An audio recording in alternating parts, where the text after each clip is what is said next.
जय हिंद साथियों, आप सभी का स्वागत है आज की इस क्लास में। आज हम शुरुआत करने जा रहे हैं हमारी क्लास 11th का हिस्ट्री का पार्ट 5 दोस्तों। हमने अध्याय 2 यानी दोस्तों पार्ट 2 हमने दोस्तों आज हम कवर करेंगे, क्योंकि हमने दोस्तों पार्ट 1 अच्छी तरीके से कंप्लीट कर लिया है। बदलती हुई सांस्कृतिक परंपराओं के बारे में बहुत ही अच्छी तरीके से शॉर्ट नोट्स के माध्यम से जाना है। अगर आपने वो क्लास नहीं देखी है तो प्लेलिस्ट में जाकर देखिए, आपको बहुत ही अच्छी तरीके से समझाने की कोशिश की है, क्योंकि पढ़ना ही नहीं आपको समझना भी बहुत ज़रूरी है। और मैं आपको ये बताना चाहूँगा कि हमारे एक पार्ट तो हमने कंप्लीट कर लिया, आज हमारा दूसरा पार्ट है और आपको ये बताते हुए खुशी होगी कि हम इन दो पार्ट में इस पार्ट को ख़त्म करने वाले हैं। यानी कि दोस्तों बदलती हुई सांस्कृतिक परंपराएं हमारे कितने पार्ट में खत्म होगी? 2 पार्ट में। यानी कि पहला नहीं देखा तो उसको जाकर देख लीजिए अच्छी तरीके से। आज हमारा दूसरा पार्ट होने वाला है और बहुत ही अच्छे लेवल तक आज इसको हम कंप्लीट करेंगे शॉर्ट नोट्स के माध्यम से। बदलती हुई सांस्कृतिक परंपराएं खत्म होने वाली है। तो चलिए बिना टाइम वेस्ट किए आज की इस क्लास की शुरुआत करते हैं। देखिए दोस्तों क्या होता है, यानी कि दोस्तों प्रथम मुद्रित पुस्तकें, यानी कि प्रथम मुद्रित पुस्तकें क्या थी? हमने जो आपको पहले पार्ट में बताया था उसको दोस्तों अच्छी तरीके से याद रखना, बहुत ही अच्छे। हम क्या है कि दोस्तों अगर आप किताब में देखोगे, जैसे मान लो एक बिंदु है तो इसका बहुत सारा मैटर आपको देखने को मिल जाएगा, लेकिन हम क्या इसकी शॉर्ट जो नोट्स होते हैं, जो शॉर्ट नोट्स का मतलब ये होता है कि जितना हम कम कर सकें, जितना हमारे लिए इम्पोर्टेंट हो सके उनको याद रखें, क्योंकि फालतू का मैटर बहुत सारा है उनको हमें याद नहीं रखना है, क्योंकि ज़्यादा दिमाग हमारे को ज़्यादा नहीं लगाना है, क्योंकि जितना हमारे काम में आए उसको पढ़ना है। तो जो पार्ट 1 में आपको पढ़ाया गया है उसको अच्छी तरीके से पढ़ना, और आज हम पार्ट 2 के बारे में बताते हैं कि प्रथम मुद्रित पुस्तकें क्या थी। यानी दोस्तों प्रथम जो मुद्रित पुस्तकें क्या थी। अब देखिए दोस्तों प्रमुख तकनीकी क्या क्या थी उसमें देखिए। आग्नेय शास्त्र, कंपास, जो कि दोस्तों हम दिशा वगैरह देखते हैं ना, जैसे दोस्तों ये मान लो ये एक प्रकार का कंपास है, तो यहाँ पर लिखा होता है दोस्तों एन, यानी मतलब इसका मतलब होता है उत्तर। इस तरह से दोस्तों कंपास होता है। फलक होते हैं दोस्तों। पहले छापे खाने का निर्माण बहुत ही इंपॉर्टेंट है, कई बार दोस्तों क्वेश्चन आ चुका है, तो इसको अच्छी तरीके से इंपॉर्टेंट रखना। बहुत बार इसके बारे में क्वेश्चन पूछा गया है और कभी कभी बहुत पूछ भी लेते हैं अच्छी तरीके से। तो पहले छापे खाने का निर्माण कब हुआ दोस्तों? 1455 में। ये पूछा जाता है, सन याद रखना आपको। और किसके द्वारा हुआ दोस्तों? जोहानेस गुटेनबर्ग, इनको भी आपको अच्छी तरीके से याद रखना। जोहानेस गुटेनबर्ग ने इसका शुरुआत किया था। 1400 से लेकर 58 तक ये थे दोस्तों। छापे खाने का निर्माण किया बहुत अच्छी तरीके से 1455 में। फिर देखिए दोस्तों लातीनी ग्रंथ, यानी दोस्तों लातीनी ग्रंथ, इनका मुद्रण इटली में हुआ। जो लातीनी ग्रंथ है उनका मुद्रण कहाँ हुआ दोस्तों? इटली, जो दोस्तों एक प्रकार से अभी देश है, उसमें दोस्तों लातीनी ग्रंथों का क्या होता था? मुद्रण होता था। यानी मुद्रण का मतलब होता है दोस्तों छापना। क्या होता है दोस्तों? छापना। तो मुद्रण का मतलब होता है दोस्तों छापना, या फिर दोस्तों जिसको हम आजकल बोलते हैं प्रिंट करना। तो इस तरह से लातीनी ग्रंथ की प्रिंट कहाँ होती थी? इटली में।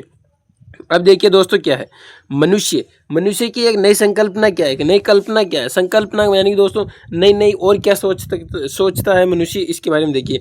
वेनिस में मानवतावादी, हमने दोस्तों मानवतावादी शब्द के बारे में बहुत ही अच्छी तरीके से विस्तार से बात की थी। मानवतावादी कि किस तरह से जो मानव होते हैं, जो एक दूसरे के प्रति जो व्यवहार रखते हैं, वो क्या है दोस्तों? मानवतावादी। उनका व्यवहार किस तरह से है, वो किस में आता है दोस्तों? मानवतावादी में। अब वेनिस क्या दोस्तों? एक प्रकार के जो देश है, यानी दोस्तों कोई ऐसा देश है जिसका ये हिस्सा है, यानी दोस्तों एक प्रकार का शहर है, ये सिटी है वेनिस। तो वेनिस के मानवतावादी, अब देखिए दोस्तों वेनिस में जो मानवतावादी वो कौन कौन थे? मानवतावादी का मतलब दोस्तों विचारधारा रखने वाले, एक दूसरे के प्रति विचारधारा सोचने वाले, किस तरह से वो हाई लेवल तक सोच सकते हैं। तो देखिए दोस्तों, तो वेनिस में मानवतावादी थे दोस्तों फ्रांचेस्को बारबोरा। ये थे दोस्तों 1390 से 1454 तक। क्वेश्चन आ सकता है कि दोस्तों आप वेनिस के मानवतावादी कौन थे, उनका नाम लिखिए। तो फ्रांचेस्को बारबोरा थे दोस्तों। फिर दोस्तों देख सकते हो लोरेंजो वल्ला, ये भी दोस्तों क्या थे? ये भी दोस्तों मानवतावादी थे। ये लोरेंजो वल्ला दोस्तों 1406 से 57 तक चले थे। और दोस्तों यानी दोस्तों ऑन प्लेजर थे। क्या थे दोस्तों? ऑन प्लेजर, यानी कि दोस्तों ऑन प्लेजर का यानी दोस्तों इसका कोई ग्रंथ होगा लोरेंज वल्ला का, जो इसने शुरुआत की थी। अब देखिए दोस्तों भोग विलास, यानी दोस्तों भोग विलास का मतलब होता है कि हम किसी वस्तु का इस्तेमाल कर रहे हैं, भोग कर रहे हैं, उसका इस्तेमाल कर रहे हैं, यूज कर रहे हैं। तो भोग विलास पर लगाई गई ईसाई धर्म पर, यानी दोस्तों ईसाई धर्म पर निषेधाज्ञा है उसकी दोस्तों आलोचना करना। क्या यानी दोस्तों इसका अच्छी तरह से समझे कि भोग विलास है उस पर जो लगाई गई है, ईसाई धर्म है ना, उस पर कुछ प्रकार से कुछ नियम कानून लगा दिए गए हैं, उस पर दोस्तों निषेध है। यानी दोस्तों भोग विलास पर कुछ ऐसे नियम लगाए जिस पर क्या है दोस्तों निषेध है। उन निषेधों पर क्या करते हैं दोस्तों? आलोचना की गई है। इस तरह से मानवतावादी की एक नई संकल्पना हुई, किस प्रकार से हुई आपको बहुत ही अच्छी तरीके से हमने समझा दिया है। फिर देखिए दोस्तों महिलाओं की आकांक्षाएं क्या थी, बहुत ही इंपॉर्टेंट है दोस्तों, जितना इंपॉर्टेंट लगाना चाहो उतना लगाने ना। कहीं बार क्वेश्चन आ चुका है और कहीं बार इन दोनों, क्योंकि दोस्तों ये दोनों महिलाएं बहुत ही इंपॉर्टेंट है, कहीं बार इनके बारे में पूछा गया है, तो अच्छी तरीके से याद रखना। कौन कौन सी दो महिला, एक तो दोस्तों कैसांड्रा फेदेले और एक थी दोस्तों मार्चिसा इसाबेल। दोनों इंपॉर्टेंट है दोस्तों। अब देखिए क्या है इसके बारे में, कैसांड्रा फेदेले, इसके बारे में चर्चा करते हैं। ये दोस्तों 1465 से 1558 तक रही। अब देखिए दोस्तों वेनिस निवासी महिला है, कौन सी है दोस्तों, वेनिस निवासी महिला। वेनिस के बारे में हमने चर्चा की दोस्तों, बहुत ही जो दोस्तों वेनिस शहर आपको बहुत ही अच्छी तरीके से याद रखना है, क्योंकि इससे कई रिलेटेड कई कई सारी चीज़ें जुड़ी हुई है। हमने पहले पार्ट में बहुत ही अच्छी तरीके से आपको बताने की कोशिश की है। तो कैसांड्रा फेदेले दोस्तों वेनिस की एक निवासी महिला है, महिलाओं को शिक्षा के प्रति जागरूक किया इन्होंने। कैसांड्रा फेदेले ने क्या किया दोस्तों, पहले क्या है कि महिला शिक्षा दोस्तों इतनी व्यापक नहीं थी, व्यापक का मतलब दोस्तों इतनी विस्तार से नहीं थी। तो कैसांड्रा फेदेले ने क्या किया कि वेनिस की निवासी थी ये, और महिलाओं को, जो महिलाएं थी उनको दोस्तों शिक्षा के प्रति जागरूक करना इनका प्रमुख कार्य था। तो ये दोस्तों बहुत ही इंपॉर्टेंट, अच्छी तरीके से याद रखना।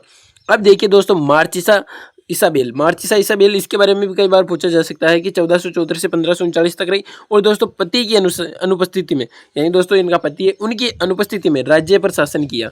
ये दोस्तों बहुत ही बड़ी बात होती है। पहले महिलाओं को इतना दोस्तों जो सम्मान अभी मिलता है वो नहीं दिया जाता था, इतने जो अधिकार वो पहले नहीं थे हमारे। तो अभी तो संविधान बन गया तो बहुत सारे अधिकार हमारे को मिल गए, पहले इनको इतना नहीं था। तो क्या करती, पति की अनुपस्थिति में दोस्तों राज्य प्रशासन किया, ये सबसे बड़ी बात थी।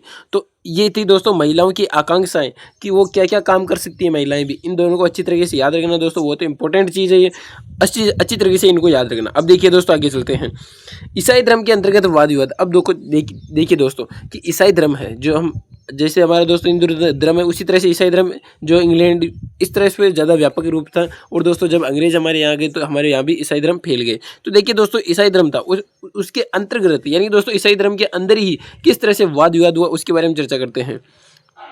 तो देखिए दोस्तों चर्च का मतलब होता है कि दोस्तों चर्च जो पादरी होते हैं, यानी दोस्तों जो ईसाई धर्म है वहाँ के जो जैसे दोस्तों मंदिर है तो उसमें दोस्तों वो क्या करते हैं, पुजारी के रूप में होते हैं, उनको चर्च कहा जाता है। चर्च एक लालची, यानी दोस्तों लालची बताया गया है, लालची है। क्यों है दोस्तों, अब देखिए लोगों से बात बात पर लूट वाली संस्था है। चर्च क्या है दोस्तों, लोगों एक लालची संस्था है चर्च। और दोस्तों पादरी इसमें क्या होते हैं दोस्तों, जिस हमने 3 वर्ग में पढ़ा था कि कोई पादरी वर्ग, इसके बारे में अच्छी तरीके से चर्चा की है। अगर वो चैप्टर आपने नहीं पढ़ा है तो एक बार फिर प्लेलिस्ट में जाकर देखिए, आपको अच्छी तरीके से समझा रखा है 3 वर्ग के बारे में। तो चर्च क्या है, एक लालची वर्ग है। ये क्या है दोस्तों, लोगों से बात बात पर लूट वाली संस्था है। क्या है दोस्तों, ये क्या करते हैं कि पाप स्वीकारोक्ति, कि आप नामे के दस्तावेज चलाते हैं। क्या करते हैं, पाप जैसे दोस्तों मान लो कोई दस्तावेज है, इस पर लिखते जैसे ये पाप स्वीकारोक्ति दस्तावेज, तो ये इन चलाते। इसका मतलब ये है कि आप इन दस्तावेज को खरीदिए, इनमें जो नियम लिखे हुए उनका पालन कीजिए, आप पापों से छुटकारा दिला सकते हैं। यानी दोस्तों ये पाप स्वीकारोक्ति जो नामक दस्तावेज है ये आपको पापों से छुटकारा दिलाएगा। इस प्रकार से दोस्तों वो जो जनता थी जो इतना जो जानती नहीं थी उनसे क्या करती है दोस्तों, लूटपाट बहुत ज़्यादा करती है कि पापों से छुटकारा दिलाएगा। आपके जो जितने भी आपने पाप किए हैं आप इन नियमों का पालन करेंगे, आप ये दस्तावेज खरीदेंगे तो इनसे आपका सभी का ये दोस्तों ख़त्म हो जाएगा। आप इतने रुपए हमारे को दान दीजिए और ये आपको हम बता देते हैं कि किस तरह से नियम कानून है। इस तरह से वो दोस्तों लोगों से क्या करते हैं, लूटपाट करते हैं ईसाई धर्म में। अब देखिए दोस्तों क्या होता है, मार्टिन लूथर, ये भी दोस्तों बहुत ही मानवतावादी दोस्तों अच्छे व्यक्ति हुए हैं जो 1486 से 1546 तक, यानी दोस्तों तब तक चले ये। अब मार्टिन लूथर ने क्या किया दोस्तों, कैथोलिक चर्च के विरुद्ध, यानी दोस्तों कैथोलिक चर्च था उसके विरुद्ध अभियान चला। अब कैथोलिक चर्च क्या है, इसका मतलब ये है कि दोस्तों कैथोलिक चर्च वो है जो ये लूटपाट करते हैं, जो ये संस्था चला रखी है, पाप स्वीकारोक्ति नामक दस्तावेज बेचते हैं, इनके विरुद्ध क्या कर दिया दोस्तों, अभियान छेड़ दिया। किसने, मार्टिन लूथर ने। अच्छी तरीके से याद रखना, बहुत इंपॉर्टेंट चीज़ है। अब देखिए दोस्तों आगे चलते हैं। अब देखिए दोस्तों कोपरनिकस की क्रांति, ये भी दोस्तों बहुत ही इंपॉर्टेंट है, कई बार इसके बारे में पूछा जाता है कोपरनिकस क्रांति क्या है। तो देखिए दोस्तों कोपरनिकस की क्रांति। अब दोस्तों कोपरनिकस नाम का एक वैज्ञानिक है, क्या है दोस्तों, 1473 से 1543 तक ये चला। और दोस्तों एक वैज्ञानिक है, कौन दोस्तों, कोपरनिकस। इसने घोषणा की, किसने, कोपरनिकस ने घोषणा की कि पृथ्वी समेत सारे ग्रह सूर्य के चारों ओर परिक्रमा करते हैं। यानी दोस्तों जैसे ये कोई सूर्य है, यानी दोस्तों सूर्य है ये, जैसे इस तरह से बुध मंगल इस तरह से हमारी पृथ्वी है। तो ये इनका कहना है, किसका, कोपरनिकस का, ये सारे जो ग्रह ये क्या है, सूर्य के परिक्रमा करते हैं, परिभ्रमण करते हैं, चक्र, यानी दोस्तों इनके चारों तरफ अपना राउंड करते रहते हैं, चक्कर चलाते रहते हैं। अब देखिए दोस्तों क्या होता है कि इन्होंने घोषणा कर दी कि पृथ्वी समेत सारे ग्रह सूर्य के चारों ओर परिक्रमा करते हैं। यानी कि दोस्तों पांडुलिपि है किसकी, कोपरनिकस की। अच्छी तरीके से याद रखना दोस्तों, बहुत इंपॉर्टेंट पांडुलिपि है ये। इसकी पांडुलिपि है दोस्तों दी रिवोल्यू, यानी दोस्तों आप देख सकते हो द रिवोल्यूनिबस परिब, इसका मतलब यानी दोस्तों ये इंग्लिश में है कि दी रिवोल्यूस निबस, इसका मतलब होता है दोस्तों हिंदी में परिभ्रमण, यानी दोस्तों घूमना चारों तरफ। तो इसका इसमें दोस्तों बता रखा है इसने कि किस तरह से पृथ्वी के सारे ग्रह जो सूर्य के जो पृथ्वी है उसके समय सारे ग्रह सूर्य के चक्कर लगाते हैं। अब देखिए दोस्तों जोहानेस केपलर और गैलीलियो गैलीली ने भी दोस्तों कुछ कहा।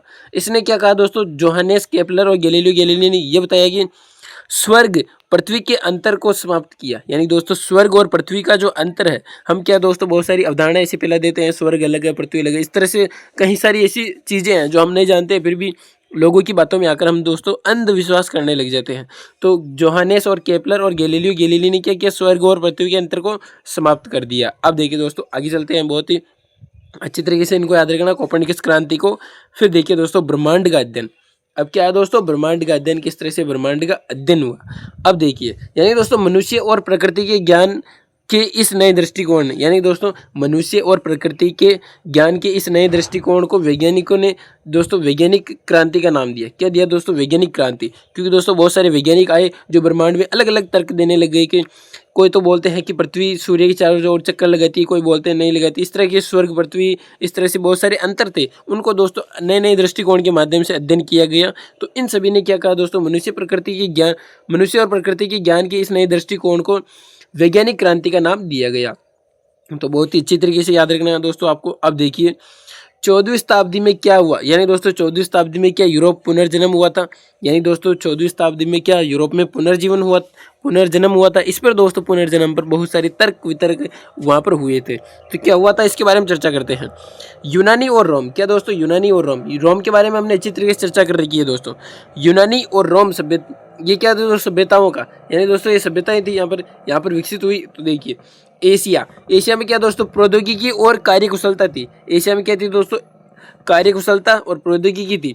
पुनर्जन्म का मतलब ये नहीं है कि दोस्तों किसी प्रकार से कोई मर रहा है तो उसका वापस जन्म हो रहा है, ये इससे यहाँ पर कोई मतलब नहीं।